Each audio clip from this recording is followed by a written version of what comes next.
Nakinahanglan ni pagkaon. Pero ang atong kanag mga kaigsunan, nakinahanglan kini ng Jesus ang buo kinang tinuod ng kinabuhi. Dili matawag ang tao nga tao walay kanaglawas ng espiritu. Ang kini atong lawas dili ni tinuod na lawas, temporary ni siya. Gikan sa abog siya pauli.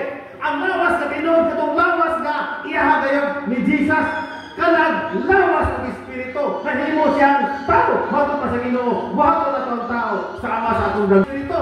Dili mahimo ang tao walay kalag. Kuna nga mahimo ang tanan pinaagi sa Dios ug mahimo siyang tao. Pero kanang tao magisgutan niya tinuod na nga pagkatao katong tao nga moadto sa langit.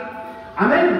Ang mao kana si Jesus. Kini atong lawas mga kaigsunan, temporary ra gayud kini siya. Dinhi gayud kini siya kutob sa kalibutan. Hallelujah. Ang tinuod nga kinabuhi mao si Jesus. Muna dito sa langit mga kaigsunan, wala na kagutom. Amen. Dili na kauhon. Dili na ka mag-antos pa. Wala pag-antos sa langit. Praise.